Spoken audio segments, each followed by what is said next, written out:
மாநிலங்கள் ஒரு நதி, ஓர் ஆயிரம் நன்மைகள். பொதுவாக நதி என்பது ஒரு நாட்டிற்கு செல்வ சிறப்பு சேர்க்கக்கூடிய முக்கியமானதொரு அங்கம் எனலாம்.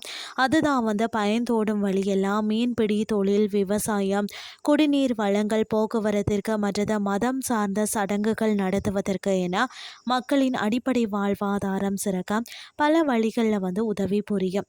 இந்தியாவிலேயே பல்வேறு நதிகள் உற்பத்தியாகி பற்பல நன்மைகளை நல்கி வரும் நிலையில தான் ஒரே ஒரு நதி மட்டும் 5 மாநிலங்கள் வழியே பயணித்து அங்கு வாழக்கூடிய மக்களுக்கு தேவையான அனைத்து நன்மைகளையும் வழங்கி அற்புதம் புரிந்து வருகிறது. அது எதுன்னு சொல்லி பார்த்தீங்கன்னா, மிகவும் நீளமானதும் பழமையானதும் மட்டுமின்றி அனைவராலும் தெய்வத்திற்கும் இணையாக போற்றப்பட்டு வரக்கூடிய புனித நதி கங்கை என்பதாகும்.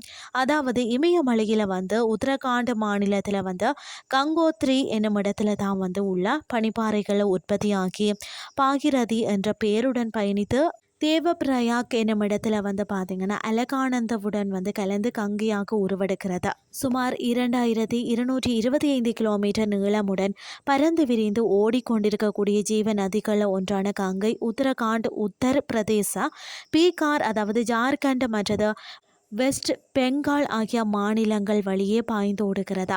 இது பார்த்தீங்கன்னா வங்கக்கடலில் கலப்பதற்கு முன் பல கிளைகளாக பிரிந்து படிய வைக்கக்கூடிய வளமான நிலப்பகுதியே கங்கை டெல்டா. கங்கை டெல்டா உலகின் மிகப்பெரிய வண்டல் சமவெளியாகும். அரிசி விவசாயம் மற்றது சுந்தரவன காடுகள் போன்ற சதுப்பு நில காடுகள் செழிந்தோங்கவும் இந்த டெல்டா பயன்படுகிறதா. கங்கையின் விசித்திரமான டெல்டா பகுதிகள் ஹிமாச்சல் பிரதேஷ் அதாவது ஹரியானா, ராஜஸ்தான் மற்றது மத்திய பிரதேஷ் உள்ளிட்ட 11 இந்திய மாநிலங்களில் படிந்துள்ளது பலரும் அறிந்திராத உண்மை. இதன் காரணமாகத்தான் கங்கை வாழ்நாள் முழுவதும் ஜீவதாரம் வழங்கக்கூடிய ஒரு புனித நதியாக போற்றப்பட்டு அனைவராலும் வணங்கப்பட்டு வருகிறது. வெஸ்ட் பெங்கால் மற்றது பங்களாதேஷ் பகுதிகளில் பார்த்தீங்கன்னா டெல்டாக்களை படிய செய்ததன் பின் தான் கங்கை வங்காள விரிகுடா கடல்ல சங்கமமாகிறது. கங்கை வெஸ்ட் பெங்காலை அடையும் இடத்துல இரண்டாக பிரிக்கிறதா. அதில் ஒன்று பார்த்தீங்கன்னா கீக்லி நதி என்ற பெயரில் கல்கத்தாவின் தென்பகுதியிலேயே மற்ற பிரதான நீரோட்டமானது பத்மா என்ற பெயரில் பங்களாதேஷ் வழியாகவும் பயணத்தை தொடர்கின்றது. கங்கை நதியின் 30 மீட்டருக்கும் அதிக ஆழமான பகுதி பீகாரின் தலைநகரமான பாட்னாவில் உள்ளது.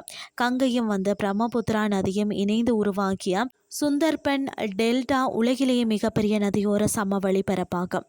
பிரஸ் வாட்டரில் வாழக்கூடிய சில அரிய வகை டால்பின் மீன்கள் கங்கையை இருப்பிடமாக கொண்டு வாழ்ந்து வருகிறது. தற்போது அவை அழிவின் விளிம்பில் இருப்பதாகவும் கூறப்படுகிறது. புனித ஸ்தலமாகிய வாரணாசி அல்லது ரிஷிகேசியில் இருந்த கங்கை நதியில் பார்த்தீங்கன்னா படகு மூலம் பயணம் செய்ய விரும்புபவர்களுக்கு நதியோரம் அமைந்துள்ள அடர்ந்த சதுப்பு நில காடுகளான சுந்தர்பன்ஸ் மற்றது நதியின் புனித நீர் ஆகியவை கண்களுக்கு விருந்தாக அமைந்தது. இந்திய நாட்டின் அழகிய இன்னொரு முகத்தை காண்பதற்கு ஒரு வாய்ப்பாகவும் அமையும். இன்றைய கிறிஸ்டி உங்களுக்கு பிரயோசனமாக அமைஞ்சிருக்கும்னு சொல்லி நானும் நம்புறேன். இதே மாதிரி மற்றும் ஒரு கிறிஸ்டின் வாயிலாக உங்களை சந்திக்கிறேன். நன்றி.